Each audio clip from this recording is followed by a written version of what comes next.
السلام عليكم، واش راكم؟ لاباس غايه؟ الحمد لله، انا راني بخير وانتم ما شاء الله تكونوا بخير وعلى خير، ويلقاكم هذا لا فيديو بخير وصحه وعافيه يا رب العالمين. لهنا كما شفتوا راح ندير الحميص. هنايا بغيت ندير الحميص. شوفوا هاد المقلة، ما شاء الله ما شاء الله ما شاء الله، مقلة الكهربائية، يعني توفر عليك بزاف حوايج. الوقت، نظافة تاع الكوزينة تقعد لك نظيفة، ما توسخلكش الكوزينة بالزيت.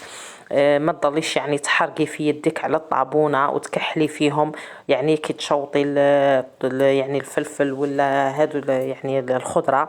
يعني وش نقولكم، رائعة رائعة. شوفوا هنايا حطيت بابي كويسون فيها، ودرت فيها الحار تاعي والطماطم والثوم. ودرت لهم شوفوا دهنه خفيفه تاع زيت، وراح نحطهم يتشوطوا. شوفوا روعه روعه، يعني تشوي لك الخضره روعه. كي تحبي ديري حميص ولا تحبي ديري كاش حاجه. ولهنا بعد ما دهنتهم راح نديهم نحطهم في القلايه هنايا كما راكم تشوفوا على 15 مينوت.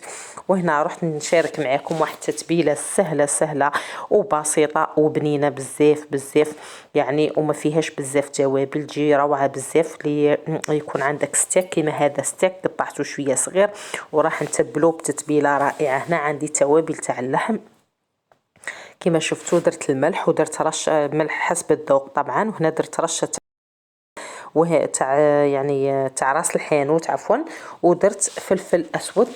ويعني راح ندير حوالي 2 مغارف تاع زيت. هنا تاني كذلك راح نطيبه في المقلاة الكهربائية اللي قلت لكم ساعدتني بزاف. راني نطيب فيها تقريبا كل شيء، يعني ما رانيش نفسد الزيت بزاف، ما استعملش الزيت بزاف كما كنا في يعني في المقلاة العادية نستعمل حاجة قليلة. وهنايا عندي الزعترة. الزعترة تاني تعطي بنة، هي ولا الإكليل اللي عندها الإكليل، أنا ما عنديش إكليل درت الزعترة تعطي بنة رائعة. هنايا شوفوا كيفاش شوطت لي الثوم تاعي، شوفوا كيفاه طيباتو رجعاتو زبده، يعني بصبعتك تقدري تمرسيه يجي شباب بزاف. وهنايا شوفوا القشره تاع الحار كيفاش تتنحى بسهوله، يعني واش نقولكم ما شاء الله ما شاء الله ما شاء الله، يرحم اللي خدمها. هذا واش نقول.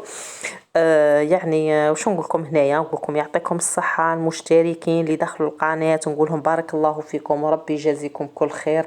ونشكر كل واحد راه يشاهد لي فيديو تاوعي وراه يدعمني، نقولوا يعطيك الصحه وبارك الله فيك وربي يجازيك كل خير ان شاء الله يا رب العالمين. هنايا كما شفتوا راح نهرس يعني الاخر الحميص تاعي.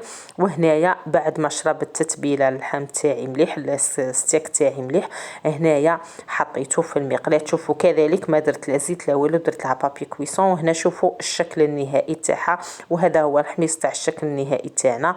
ودرت معاهم بوراك. هنايا شوفوا يعني قلت لكم الطيب روعه ما شاء الله ما شاء الله. وهنا هذا هو العشاء تاعنا. هنا ما بقى لي غير نقول لكم تهلاو في رواحكم الى فيديو جديد.